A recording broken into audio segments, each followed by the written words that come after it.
bom, tua misericórdia é pra sempre. Senhor, tu és bom, tua misericórdia é pra sempre. Todos os povos te exaltarão, de geração em geração te adorarei.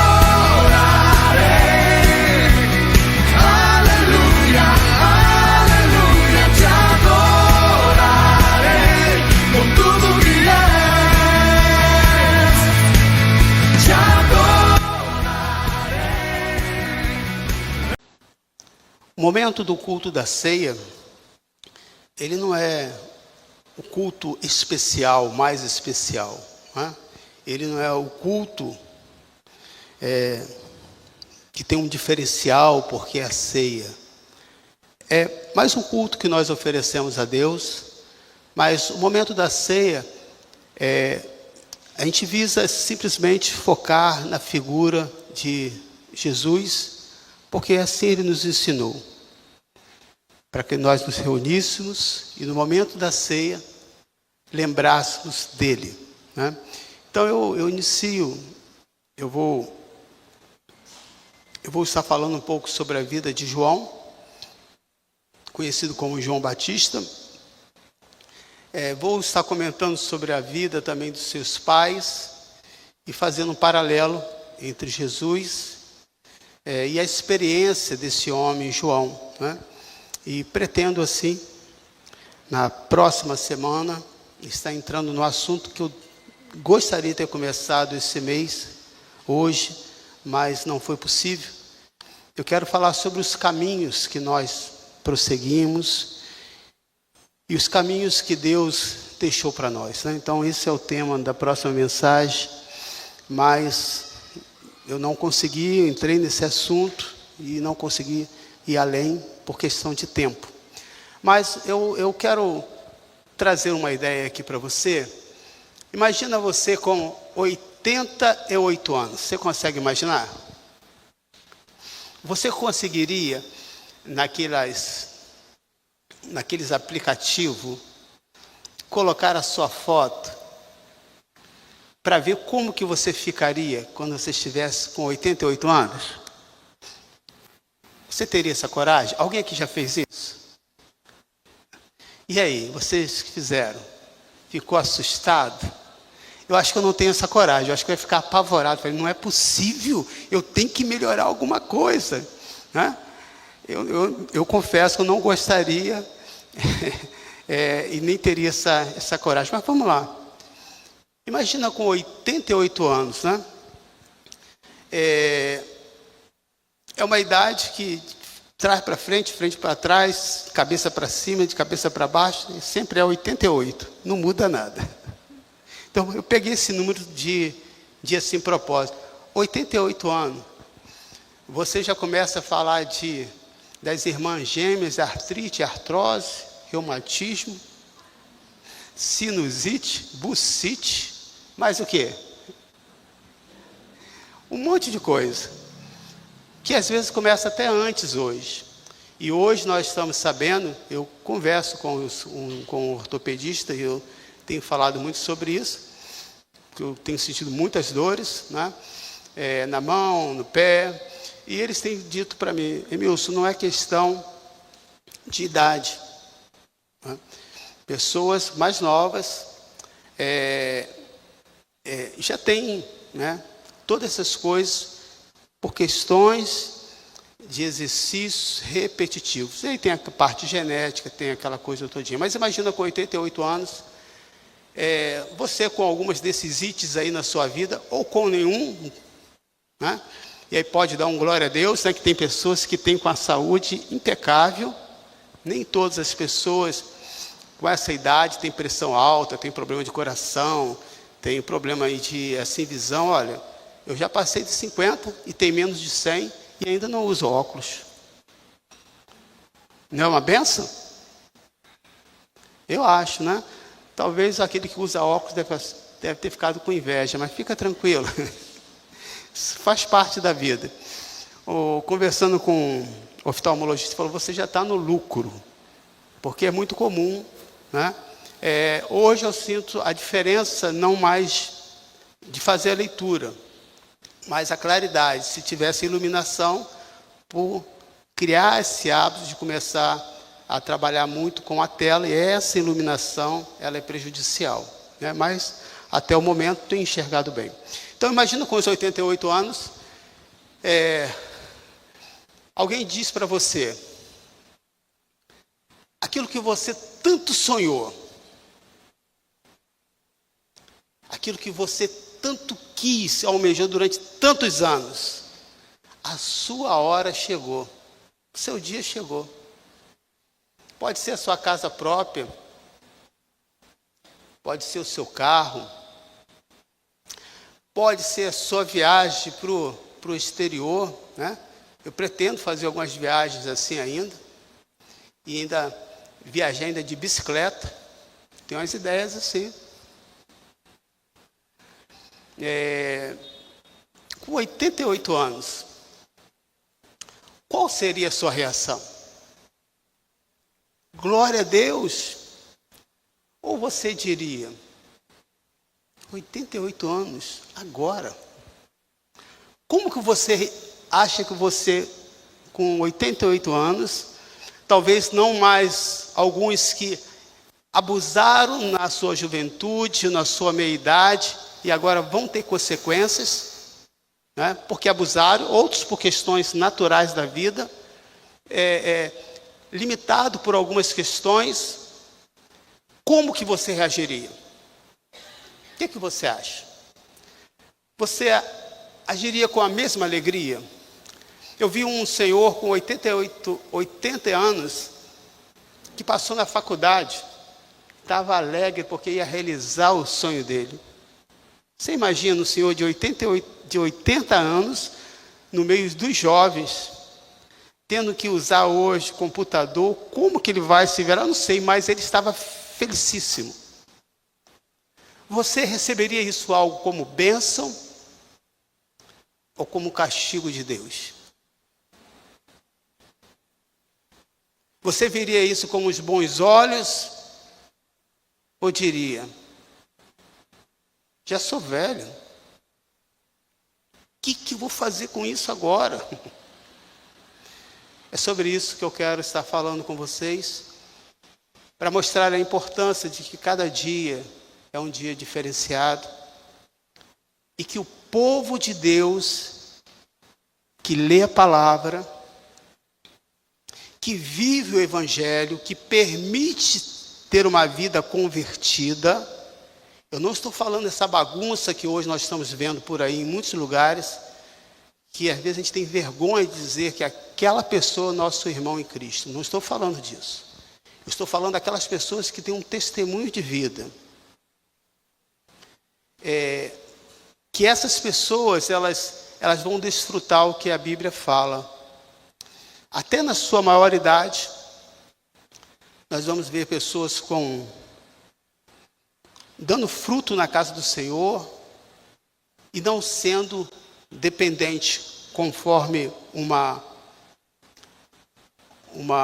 doutora trata de pessoas idosas. Qual o nome dela? Qual o nome dessa área mesmo? Uma geriatra. Ela estava falando sobre isso. Ela estava dando uma aula sobre envelhecer não para idosos. Ele disse, chovendo molhado, você já está idoso. Eu achei muito interessante essa palestra, não consegui achar mais, né? Tiraram ela da rede social, e ela estava ensinando os jovens e a meia-idade a envelhecer com saúde, dizendo, duas coisas que nós precisamos ter, independência e autonomia. Pensa sobre isso. Ser autônomo, poder agir, poder fazer, poder ter o poder de ação, de escrever, de autorizar ou não. E essa independência de ter que se levantar, andar, e assim por diante. Esse assunto, a irmã Ana ali é mais especialista nessa área, e nós tem aí esse trabalho que nós estamos fazendo com a terceira idade, que muita coisa ainda dá para reverter ainda, né? Basta você querer. E a grande questão está onde? Sabe qual é a parte? Está aqui, ó, na mente. Você pode dizer comigo? Na mente. A sua mente, querido, ela governa a sua vida. Não é à toa que Paulo diz: renovai-vos, transformai-vos pela renovação das vossas mentes. Esse final de semana nós estávamos, eu e a Cris, em um desafio, subindo um local muito íngreme. E eu sempre ensino para ela, falo assim, eu aprendi com os outros atletas. Não olha para cima. Não olha o final, porque se você olhar o final, você vai desistir. Você fala, não vai dar. E aí a sua mente começa a dizer para o seu corpo, desiste. Você é doido. Para por aí. E aí eu falei, Cris, o que você está fazendo? Já baixei minha cabeça, Milson, não quero nem ver. Nessa mesma semana eu fiz uma outra trilha também sozinho, porque era um lugar muito alto, 1.550 metros de altimetria, é muito alto, você começa a sentir pressão na cabeça, e eu tive a mesma experiência, não tinha ninguém nessa trilha, já estava anoitecendo, e a minha mente dizia, Milson, desiste, você está sozinho. E aí quando eu olhava no meu GPS, dizendo assim, só falta 1 hora. 1 hora é rapidinho. Irmãos, 6 quilômetros de subida. Uma altura maior do que a Serra de Teresópolis. É muita coisa. Mas eu venci não pela questão do físico, pela questão da mente. Não trago isso, querido, para exibir e mostrar que eu sou atleta, não. Trago isso para dizer para você que eu luto como cada um de vocês todos os dias, tanto no esporte, quanto na vida, quanto aqui na igreja, para vencer esse momento aqui da mente. E independente se você é novo, se você está idoso, essa luta vai ser constante. Mas eu vou terminar esse comentário dizendo, enquanto você tiver fôlego de vida, enquanto você tiver a sua fé em Cristo, não existe um fim da linha. Quem determina a nossa vida é o Senhor. Aleluia. Vamos orar. Senhor, nesse exato momento, ao fazer esse comentário, eu quero começar essa mensagem pedindo, nos ajude, Senhor. Se os irmãos não conseguirem lembrar tudo que eu vou dizer, mas se lembrar desse exemplo que eu dei, não olhe para a dificuldade, mas curve a sua cabeça diante do Senhor e creia que cada passo, que cada movimento, Ele vai te ajudar. Eu tenho certeza que no final da jornada você vai dizer, eu consegui vencer. E como diz a tua palavra, até aqui nos ajudou o Senhor. Amém. Então temos aqui, em Isaías 40, versículo 3, já um registro, né, do nascimento de um grande profeta e evangelista. Eu gosto mais de chamar como evangelista João. Mais uma profecia que vai se cumprir, que diz, uma voz clama no deserto, prepare o caminho para o Senhor, façam no deserto um caminho reto para o nosso Deus. Esse foi o desafio pelo qual João nasceu, para preparar o caminho. E essa profecia, ela vai se cumprir. Alguns também entendem esse caminho se referindo ao Senhor. Mas casualidade ou plano de Deus? A história que eu vou contar um dos pais de João Batista, dizendo que o grande dia de Zacarias e Isabel chegou.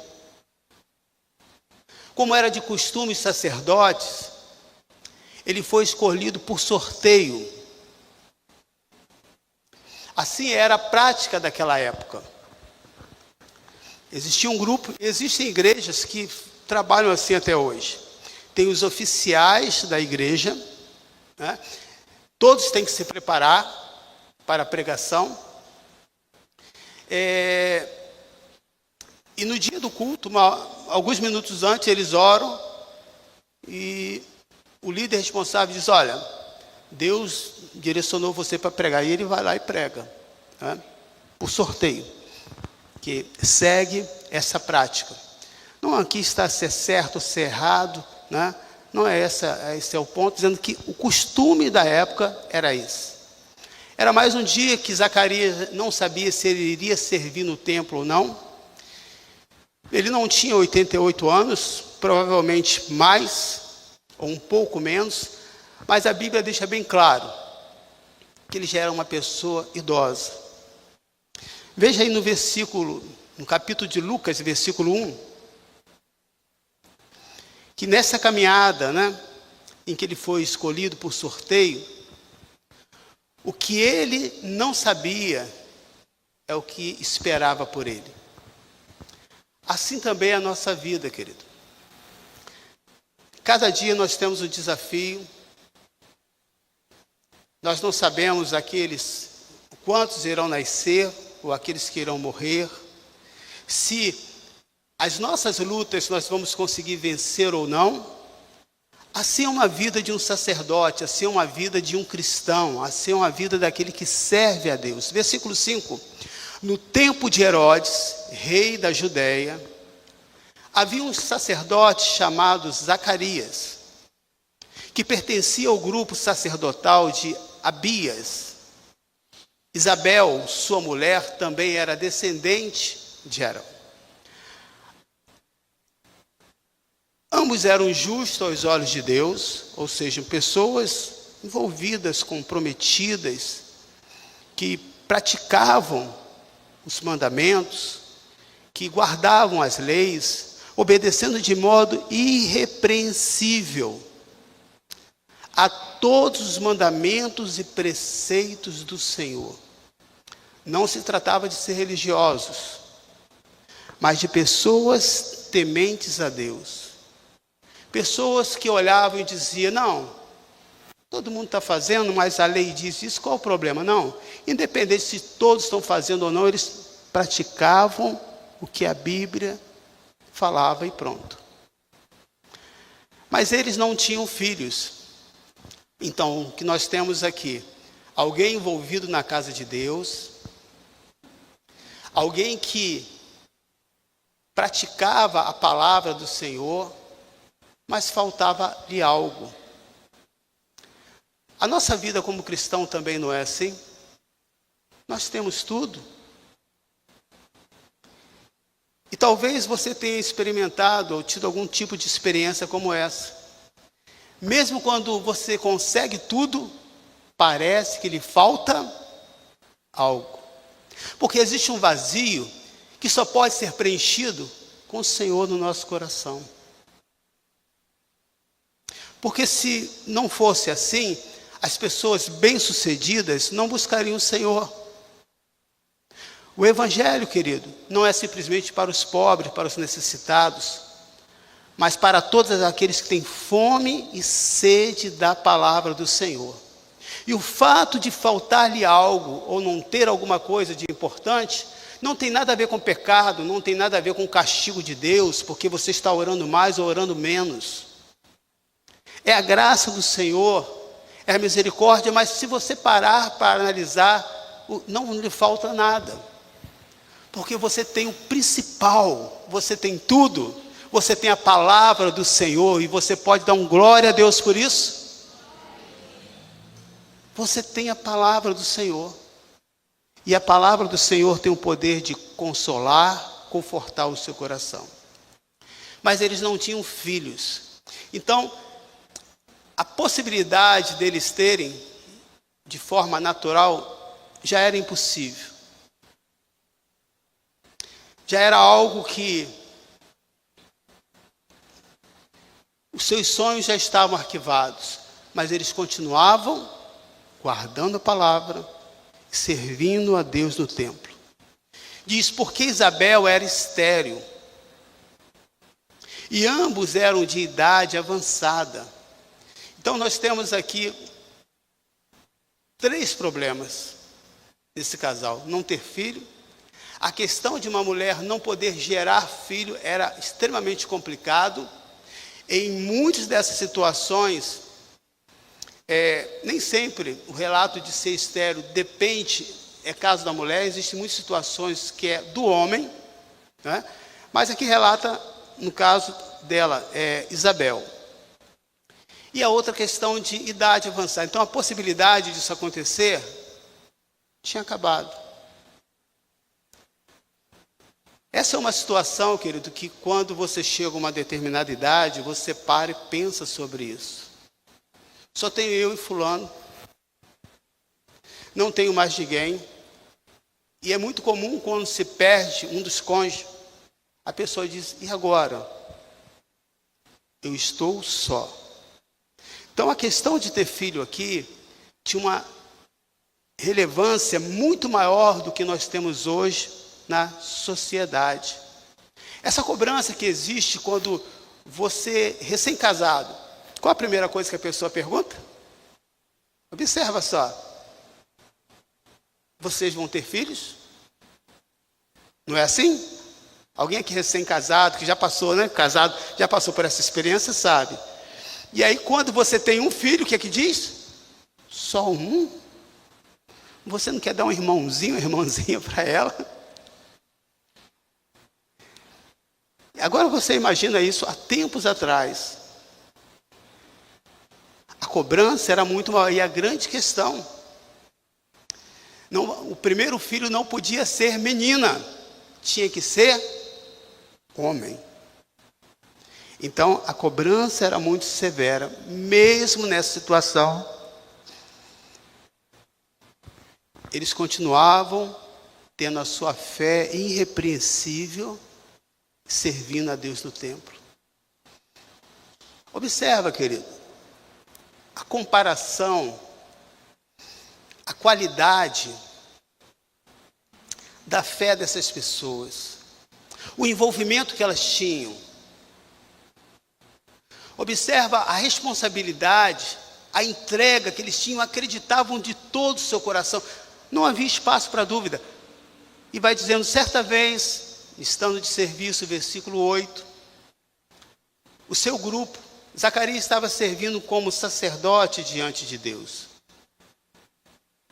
E ele foi escolhido por sorteio, de acordo com o costume do sacerdote, para entrar no santuário do Senhor e oferecer incenso.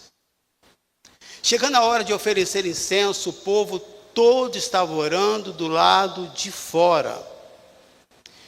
Então aqui temos um ponto importante para nós como cristãos. Lugar de sacerdote é na casa do Senhor.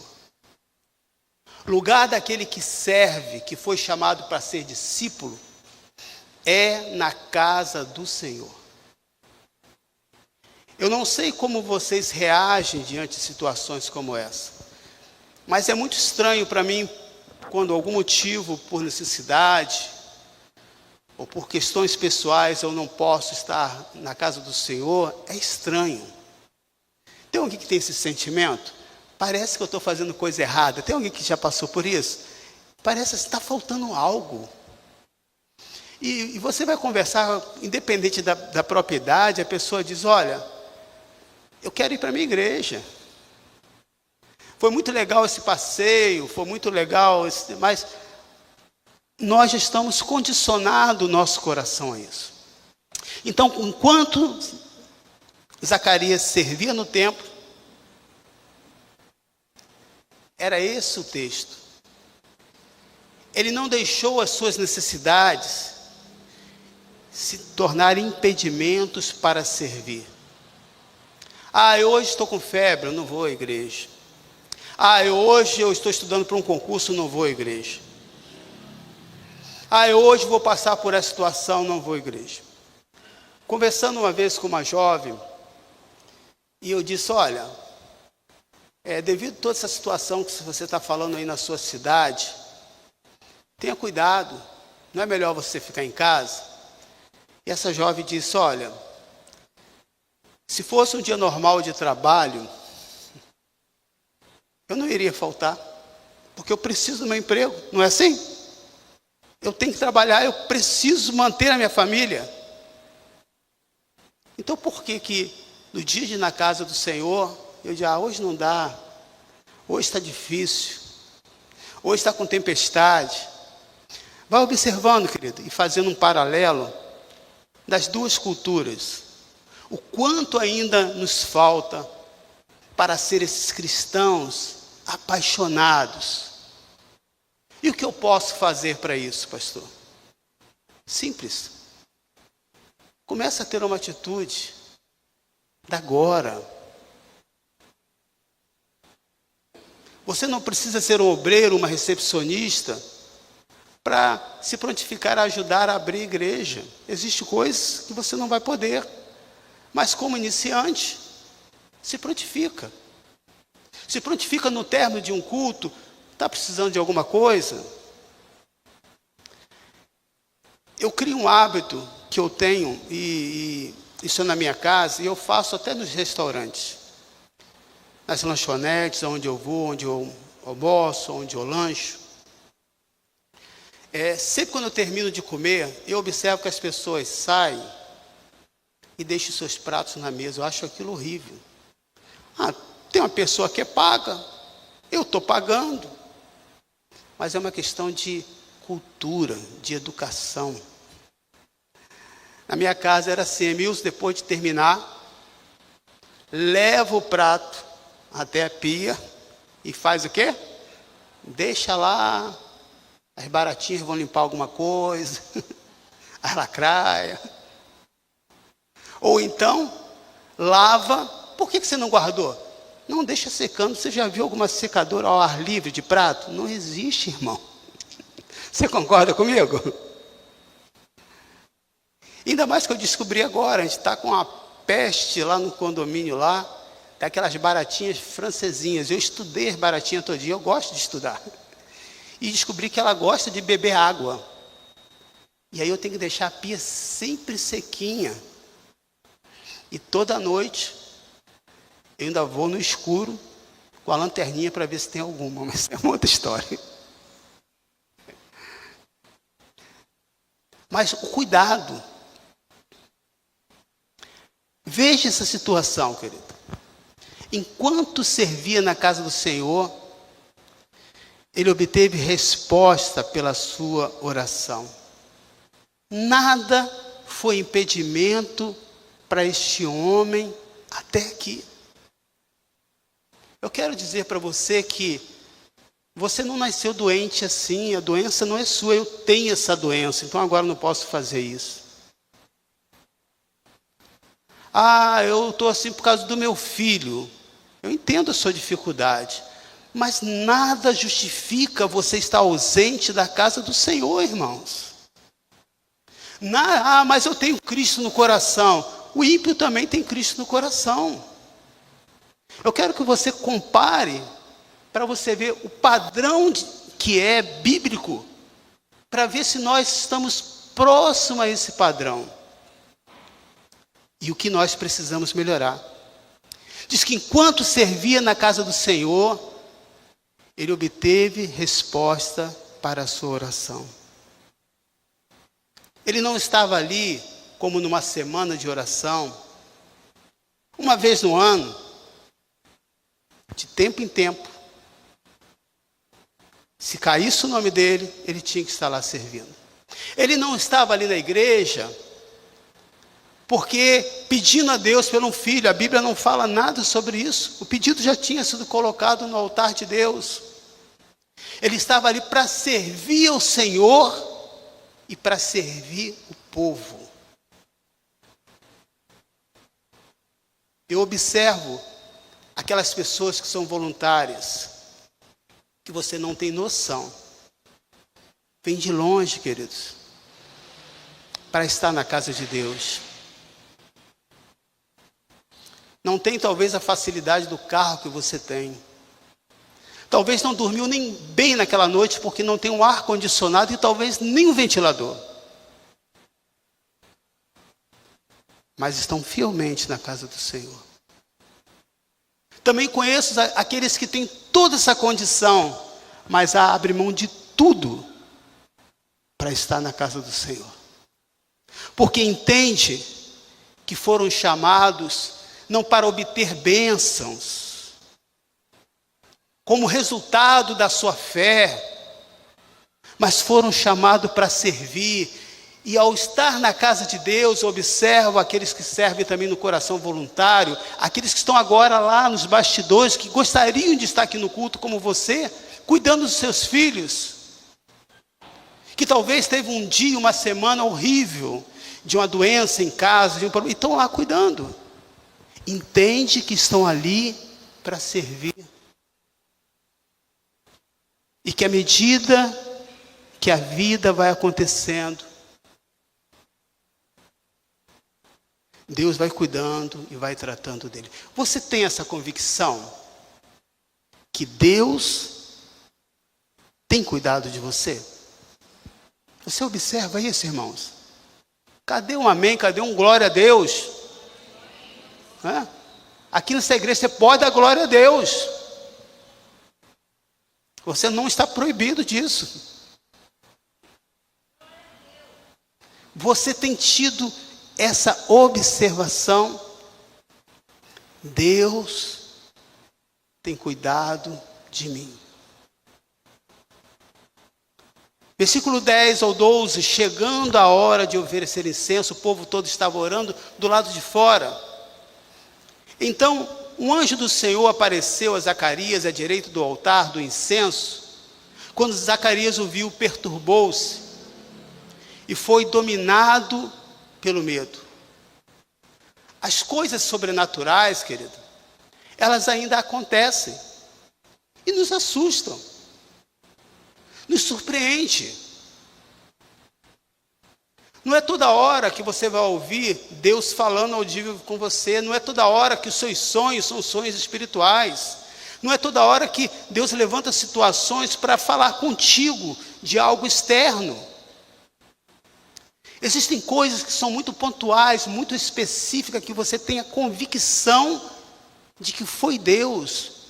E com relação a isso não se discute. Zacarias, ao perceber aquela situação, que possivelmente nunca tinha tido essa visão, nunca tinha tido essa experiência, ficou: o que é isso? O que está acontecendo? Mas ele sabia que aquilo era algo sobrenatural, querido.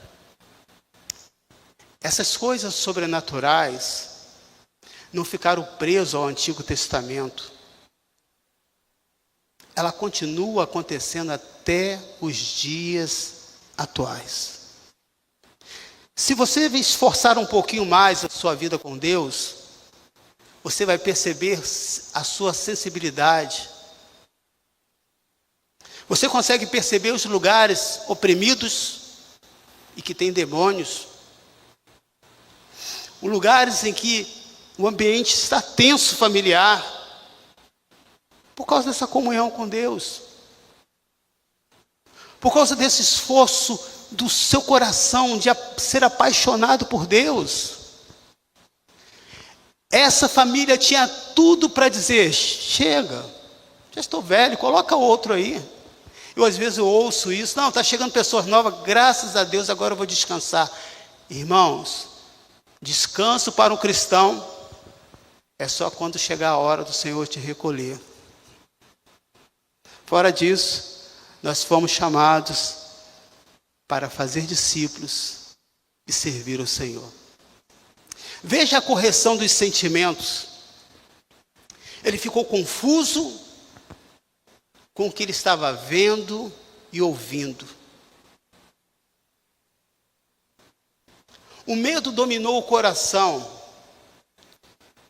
E eu reflito muito sobre isso. Às vezes a pessoa, eu repreendo o espírito de medo. Medo é um espírito ou é um sentimento?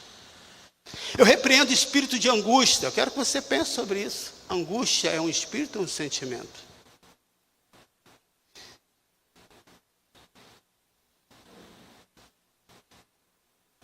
Aquilo que nós não sabemos nos traz medo, querido. E o medo, ele tem um lado bom da questão quando ele não domina o seu coração.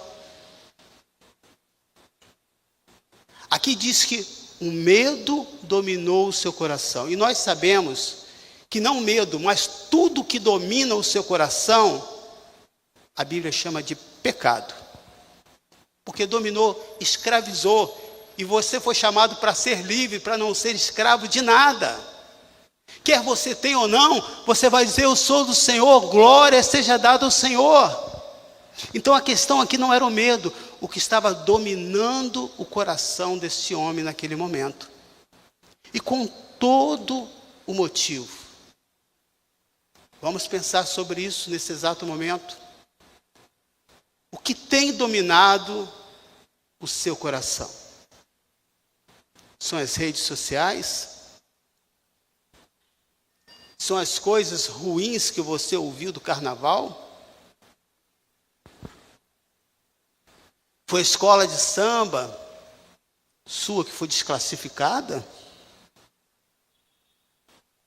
Tem muitos cristãos que, se eu posso ter time de futebol, por que eu não posso ter uma escola de samba?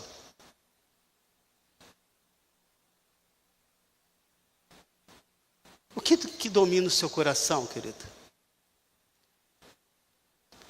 Que não tem como eu dizer, mesmo eu sabendo. Porque se o Senhor não falar para você, ninguém mais consegue convencer o seu coração. A pessoa que mais tem poder para influenciar a vida de um homem, você sabe quem é? Algum homem aqui tem coragem de dizer? É a mulher. E não tem horas que ela diz que você é muito cabeça dura, cara. As mulheres estão rindo aqui. Eu falei para você e você fez assim mesmo. Então, se a mulher que tem esse poder de convencimento, e tem mesmo, ela não consegue mudar o seu coração. Só o Senhor consegue mudar.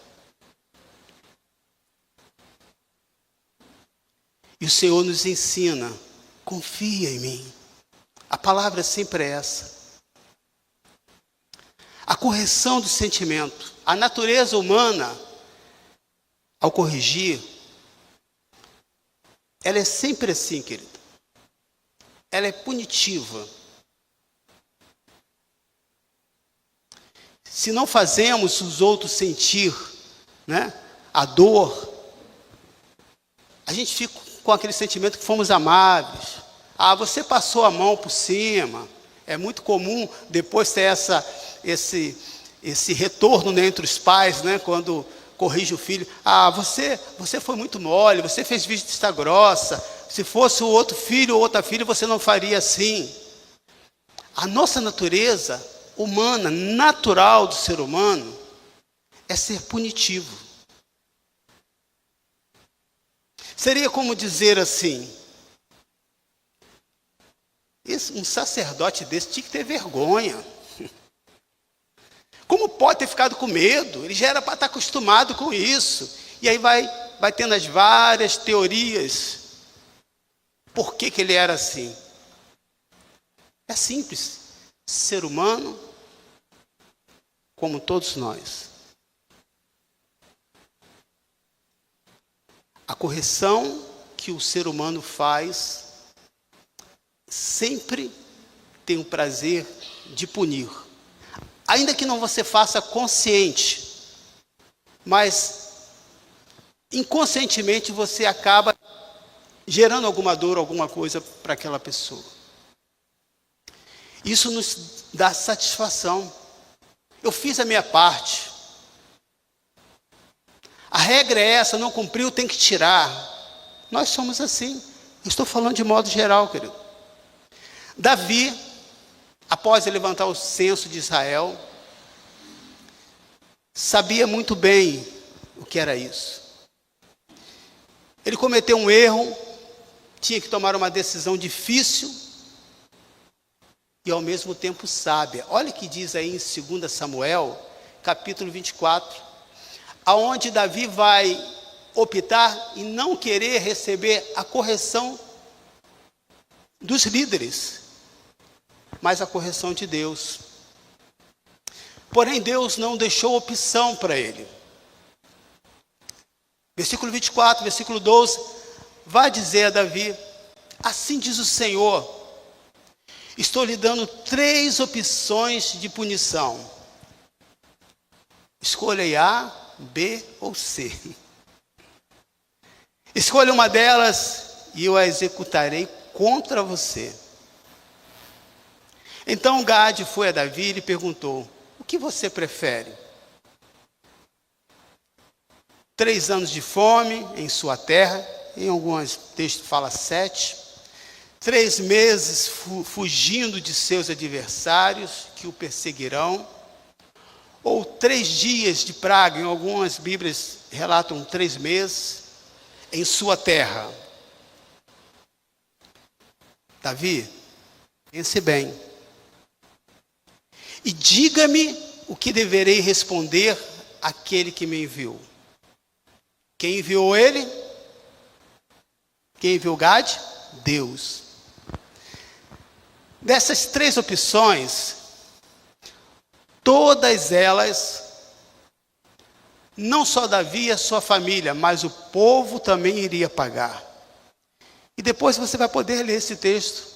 Quando chegar em casa, você vai ver que Davi vai questionar isso a Deus. Vai dizer: teria que me punir ou a minha família? Por que punir essas ovelhas por isso? Está se referindo ao povo de Deus. Diante dessas 3 opções, das 3 piores opções, o que você iria escolher? Você aguenta ficar com fome? O que você acha? Quanto jejum você já fez neste ano de 2025? Por aí você vai ter uma ideia se você aguenta ficar com fome ou não. Talvez isso seria a pior coisa para a sua vida. Porém, seria 3 anos. Fugindo dos seus adversários que o perseguirão. Talvez essa poderia ser uma das melhores opções para Davi, porque ele era guerreiro.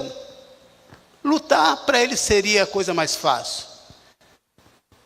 Mas ter um adversário, querido, alguém que te castiga todos os dias e te persegue, e muitos enfrentam isso na sociedade, no local onde mora, com vizinhos, com parentes, com funcionários, ou até mesmo você pode ser esse perseguidor. Ou 3 dias de praga, pestes em sua terra. E aí iria mexer com tudo, né? Com a parte da comida. O povo, não mais os seus inimigos, mas o povo iria voltar contra ele. Davi respondeu, entendendo que a punição dos homens é mais dura do que a posição de Deus. Porém, antes de falar sobre isso, eu quero só chamar um ponto aqui importante. Quando você está numa posição de autoridade, se você é o patrão, se você é o marido, se você é o pastor responsável pelaquela igreja, as suas decisões não são mais suas. Há pouco tempo estava orientando um líder numa situação como essa, dizendo: olha, antes de você tomar essa posição, você podia ir, vir, deixar de estar naquele local ou não, mas agora é diferente. O que você fizer poderá desviar muitas ovelhas da casa do Senhor. E esse sangue cairá sobre a tua cabeça. E eu disse para esse líder: pense bem a decisão que você vai tomar. Quando nós, querido, na posição de responsável, nós decidimos errados, não só nós pagamos, querido. A esposa, os filhos, as consequências vêm em todo o lar. Então, aquele que tem essa posição como líder, como responsável em determinada área, tenha temor a Deus, para que você possa decidir com sabedoria.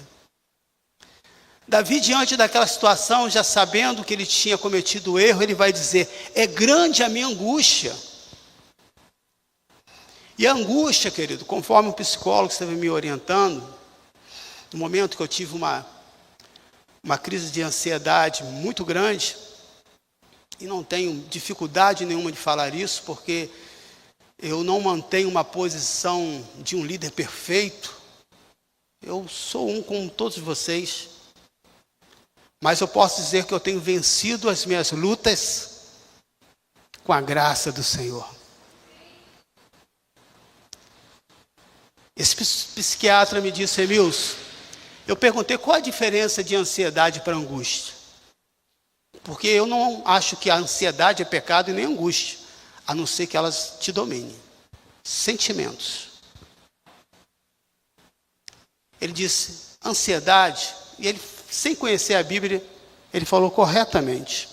A ansiedade, ela só sai de uma maneira: falando. Está lá em Tiago, vai lá.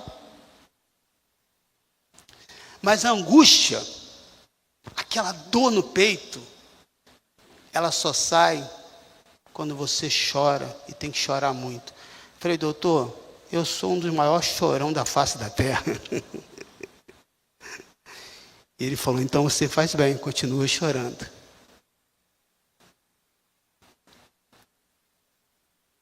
Davi, querido, diz que não um espírito entrou nele, mas diz que é grande a minha angústia.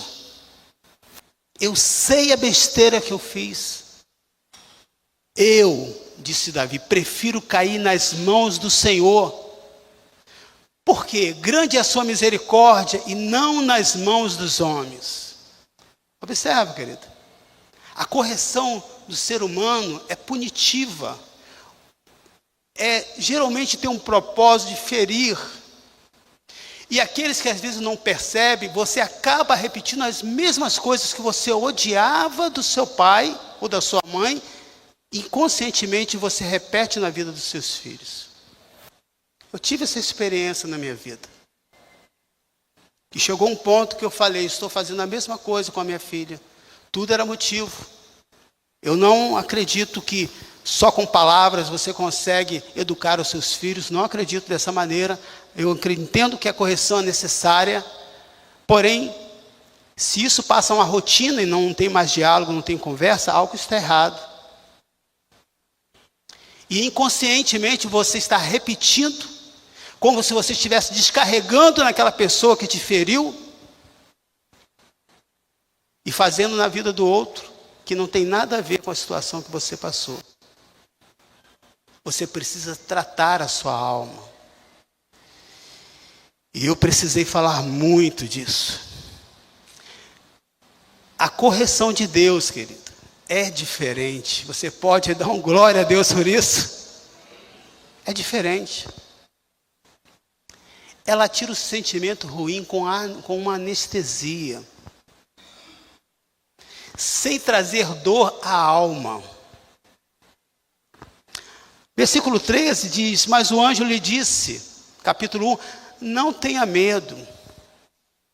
Começa a aquietar o coração de Zacarias, dizendo: sua oração foi ouvida, é coisa boa. Isabel, sua mulher, lhe dará um filho. Não era isso que vocês tanto queriam? E você lhe dará o nome de João.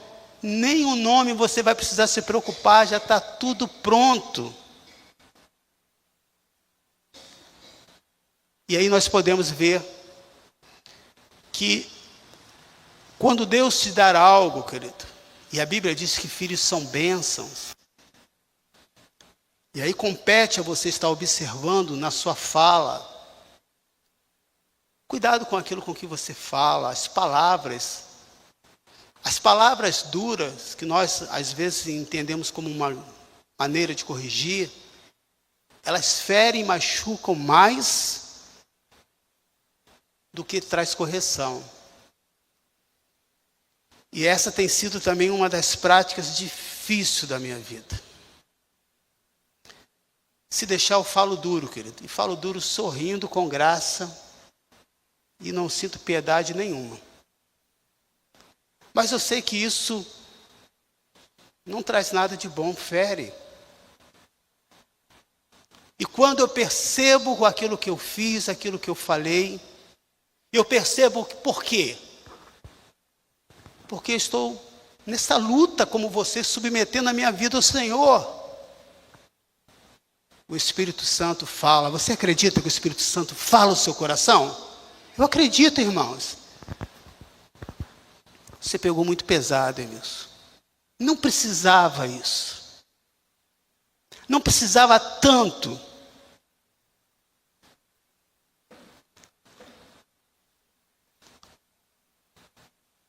O desejo de todos os pais era ouvir isso que Zacarias ouviu. Que os filhos possam trazer alegria. Porém, eu sei que essa não é a realidade de muitos. Mas pai e mãe, lembre disso. Enquanto você estiver crendo no Senhor e você não desistir, ainda há esperança para o teu filho. Mas o dia que você desistir, entregar para essa sociedade, aí não vai ter mais esperança para o seu filho. Porque além da igreja e da palavra do Senhor, você é o canal mais apropriado para fazer com que esse filho possa trazer alegria. Para você, para a sociedade, está no versículo 14 ao versículo 15. Ele será motivo de prazer e de alegria para você, e muitos se alegrarão por causa do nascimento dele. Pois será grande aos olhos do Senhor, ele nunca tomará vinho nem bebida fermentada, e será cheio do Espírito Santo desde antes do seu nascimento. E aí aquele relato daquela história, quando as mães se encontram, e João no ventre ainda ali se move, reconhecendo que aquele bebê que estava na barriga de Maria era Jesus. João é um grande evangelista. Ele não é somente cheio do Espírito, versículo 16 ao versículo 17, farão retornar muito dentre o povo de Israel ao Senhor, o seu Deus. Irá diante do Senhor no Espírito e no poder de Elias, mostrando a comparação dos grandes homens da época, como que ele seria, para fazer voltar o coração dos pais a seus filhos. Pais, volte seu coração para os seus filhos. Não entregue um celular na mão para que você possa ter menos trabalho. Eu visitei ontem o museu dos anos 60, 70 e 80. Cada brinquedo,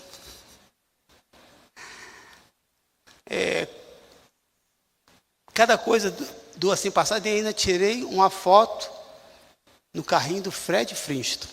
Arrasei. E aí a pessoa que estava lá estava dizendo assim: essa geração não conhece, não teve o prazer que nós tivemos. Estava falando da geração mais atual, nós estamos falando sobre a internet, de como saber usar isso, né? Veja essa situação aqui, querido. Volte seu coração para o seu filho, gaste tempo com ele, conte as suas histórias, saia com o seu filho, com a sua filha, independente se é pai, se é mãe. E aí eu me coloco nessa posição. A minha filha hoje tem 32 ou 33 anos. Tem dias, querido, que eu estou extremamente cansado, ela morando em outro país, em horário diferente, 2 horas. Às vezes está na academia, às vezes está caminhando, gosta muito de caminhar, não sei quem que ela puxou. E aí ela falou assim: pai, vamos caminhar. Tem dia que eu estou com sono, gente. Vamos, filho. E a gente vai conversando. Ah, pai, o que é isso? Isso é besteira, não. Olha só. Para fazer voltar o coração dos seus pais aos seus filhos, volte o seu coração para os seus filhos. Você já caminhou mais de 1 hora com o celular na mão? Experimenta fazer isso. Dá cãibra. Dá cansaço. Mas o desejo daquela filha em dizer: pai, estamos juntos. Esteja junto enquanto você pode. Porque vai chegar o tempo que o seu filho naturalmente vai ter que partir.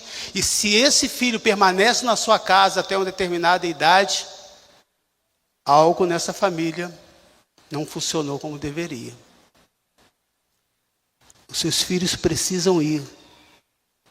Os seus filhos precisam ter a sua experiência própria, independência. E os desobedientes, a sabedoria do justo está se referindo aos filhos, para deixar um povo preparado para o Senhor. Então João tinha essa missão de deixar um povo preparado para o Senhor. Essa tem que ser o nosso compromisso, querido. Eu sei que cada um de nós aqui queremos que os nossos filhos tenham uma formação honrosa, que não tem nada de errado nisso. Mas essa não deveria ser o principal alvo dos cristãos. O principal alvo de um cristão deveria ser que os seus filhos fossem pessoas que preparem o caminho para outras pessoas. Cheio do Espírito, que tenham argumentações bíblicas e que faça diferença nessa sociedade, não tendo conhecimento, porque conhecimento você pode comprar, você pode adquirir se você quiser, sim, se houver interesse. Mas eu acredito que sabedoria, somente os filhos de Deus. Os filhos de Deus têm uma diferença e saem à distância nessa sociedade, querido.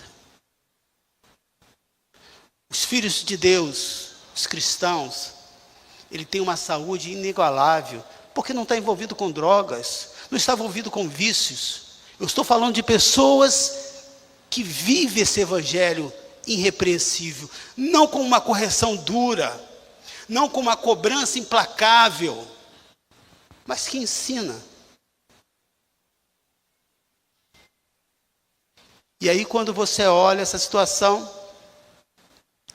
você vê Zacarias dizendo, ele pergunta ao anjo, eu estou fechando a mensagem, como posso ter certeza disso? Dúvidas.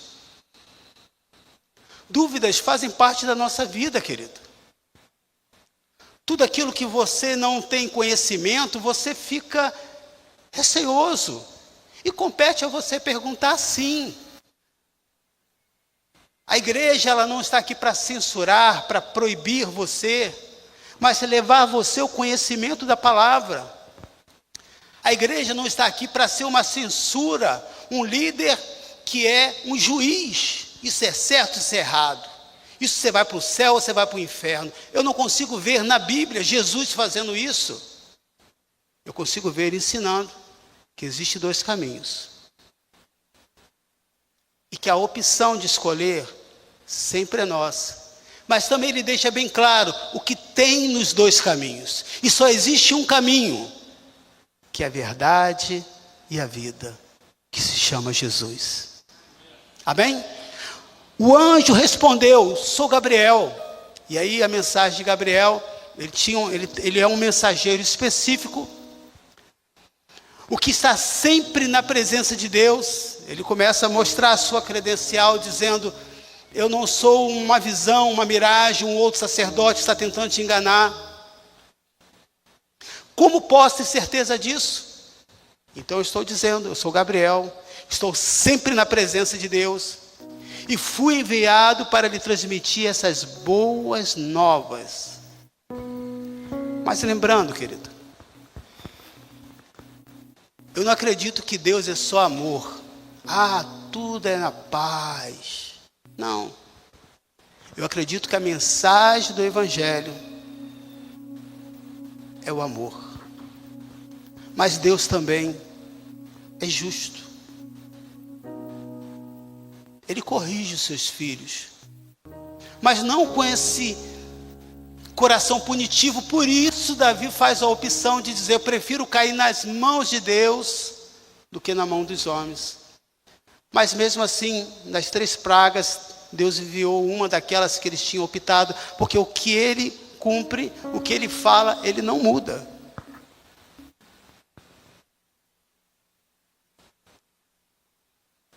Deus é amor e Deus é justo. Não para trazer dor nem sofrimento. E tem uma das coisas, querido, que é mais difícil e que eu observo dentro da sociedade e que todos nós temos, se chama a incredulidade. A incredulidade, querido, é um dos motivos dessa correção. Porque ele começa a debater dizendo assim: você não está entendendo, eu sou velho. E minha mulher de idade avançada. Você está mandando a mensagem para a pessoa certa? Essa era a dúvida dele. Diante da sua realidade física, da sua condição financeira, ele não acredita que aquilo seria possível. A incredulidade, querido, ela bloqueia muitas coisas na nossa mente. Deus não vai me perdoar. Olha o que eu fiz. Se você confessar os seus pecados, Ele é fiel e justo. Está acontecendo isso na minha vida? Deus está me punindo. A maior punição, querida, é o que acontece na sua mente. Sentimento de culpa. Nós somos os maiores punidores de nós mesmos. Deus consegue colocar a verdade na sua vida. Eu, Emilson, defino como incredulidade quando a minha razão, quando a minha lógica, quando a minha experiência comanda as minhas ações acima da minha fé. Não tem como Deus fazer. Você não está vendo? Qual é a possibilidade disso acontecer?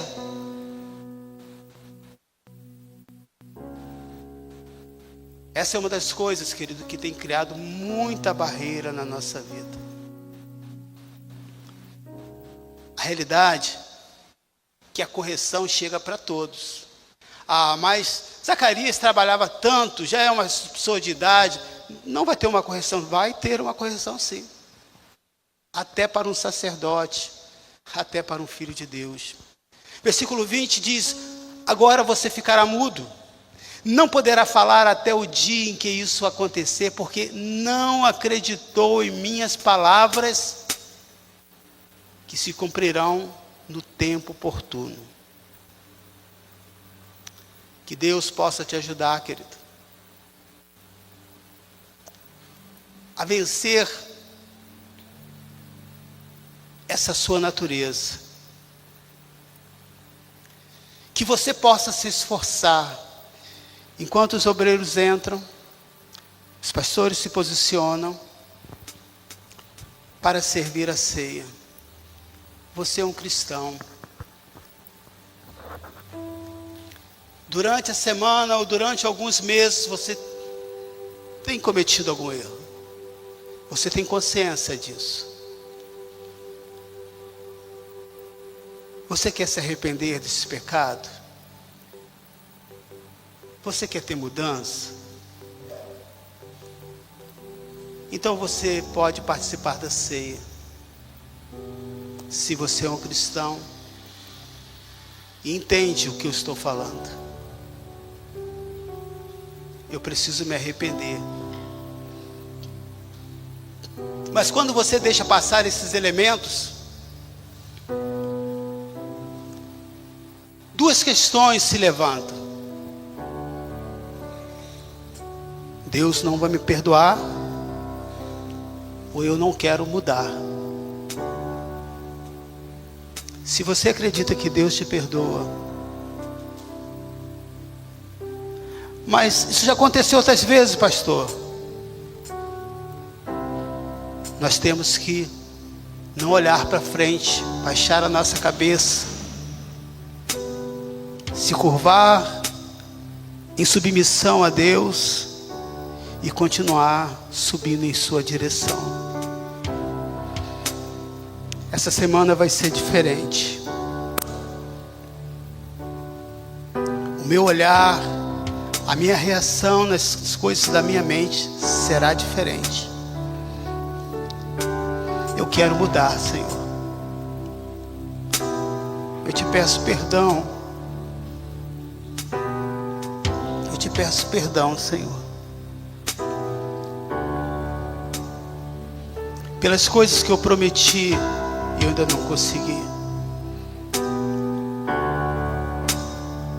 Mas eu não quero ficar preso, Senhor, ser dominado por esse medo de que novamente se vai se repetir na minha vida.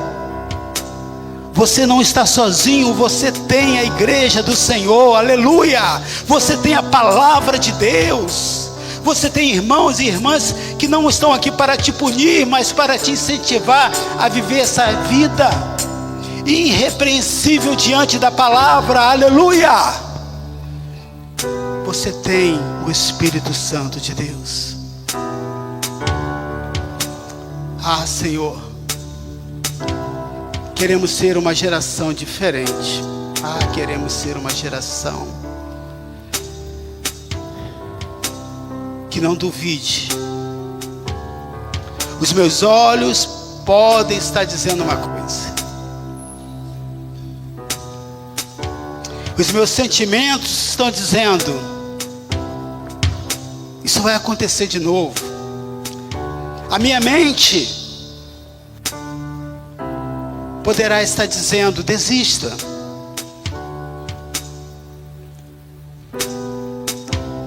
Mas você vai estar olhando para o Senhor. Você vai estar sendo conduzido pelo Espírito Santo. Você crê nisso? Pode dar glória a Deus. O Espírito Santo vai direcionar você.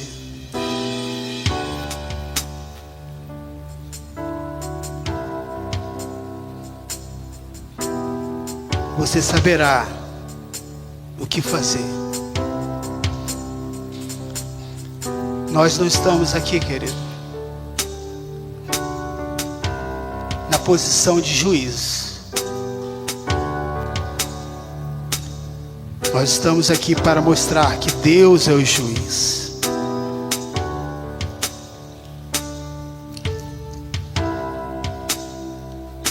Nós estamos aqui para incentivar você,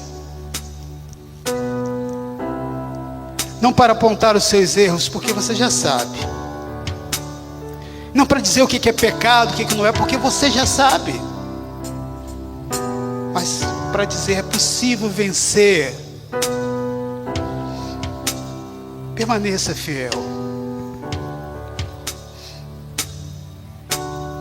Por que nos momentos difíceis a primeira fatura quem paga é Deus? Por que Deus fez isso?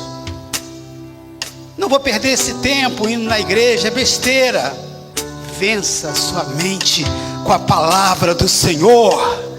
Deus continua fiel, independente que os meus olhos, que a minha mente, que o meu coração diga, eu vou acreditar na palavra do meu Deus. Senhor, nesse exato momento, eu peço que o teu perdão venha sobre cada um daqueles que reconhece as suas falhas e que, como o Emilson, precisa de ajuda, que não há perfeição nenhuma na posição como pastor, e que a minha perfeição só acontece quando eu imito, quando eu pratico, quando eu sou o seu seguidor. Aí sim eu consigo vencer as minhas batalhas. Para esse Senhor que querem lutar e não desistir como eu, que a tua graça venha sobre você nesta manhã. E para aqueles que estão relutantes, Espírito Santo, convença-os que aqui ainda é o melhor lugar e não existe outro a não ser a casa do Senhor. Uma família que não tem perfeição, mas que tem o Senhor como centro de tudo. Ao erguer esse pão, você está dando glórias ao Senhor. Você está dando honra a Deus e agradecendo. Comamos todos juntos para a glória de Deus.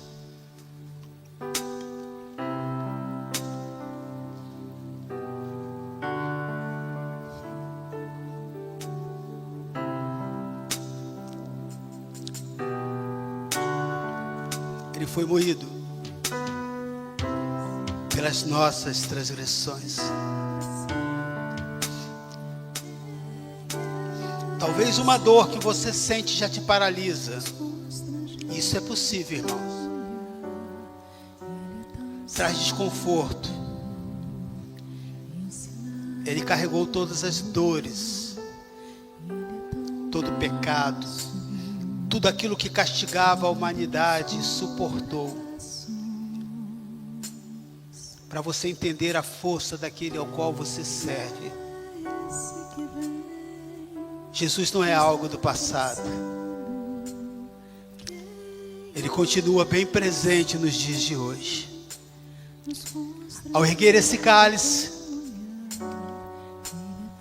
eu estou dizendo: Senhor, eu aceito esse sacrifício na cruz.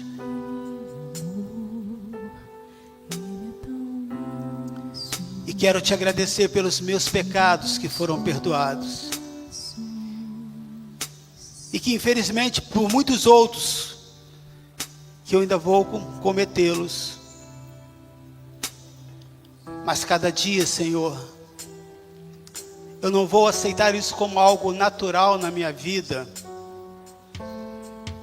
Mas eu quero lutar cada dia mais para ter diante do trono de Deus o meu nome como o nome de Zacarias e de Isabel. Pessoas irrepreensíveis, temente a Deus, que as pessoas olham e vejam que tem algo diferente, e é a tua presença na minha vida. Aleluia. Senhor, nos livra, Senhor, de todo lixo, de toda maldade, de tudo aquilo que nós temos no nosso coração, por mais que a intenção seja boa, Senhor. Olha e vê se há em mim algum caminho mau. Bebamos para a glória do Senhor.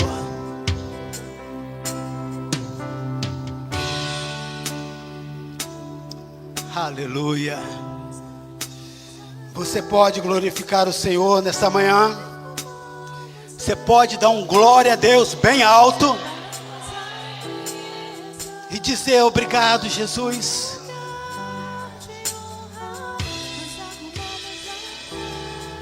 Obrigado pela tua presença.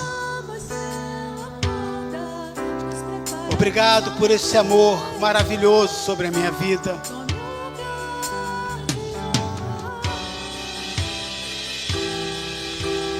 Sim, Senhor, nós queremos, ó Deus, nessa manhã arrumar a casa para que o Senhor tenha liberdade, Que o Senhor nos ajude a fazer essa limpeza, Senhor, que nada dificulte, ó Deus, a sua permanência em nosso lar, na nossa vida. Por isso, Deus, nós queremos nos assentar à mesa contigo, cear com o Senhor e declarar mais uma vez a nossa aliança com o Senhor. Tu és o nosso Salvador, o Senhor das nossas vidas. Declare, nós preparamos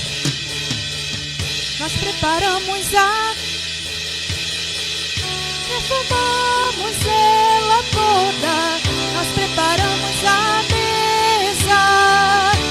Tome o lugar de honra, nós arrumamos a casa. Perfumamos ela toda, nós preparamos a mesa. Tome o lugar de honra.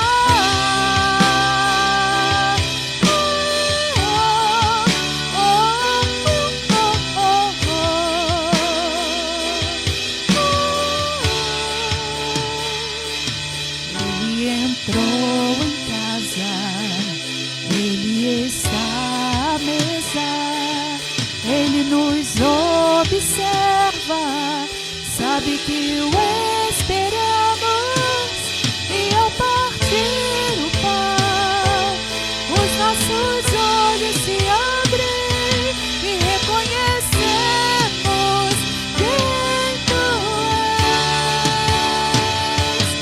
Nós somos a tua voz, os nossos corações queimam de amor, queimam de amor. Nós arrumamos a casa.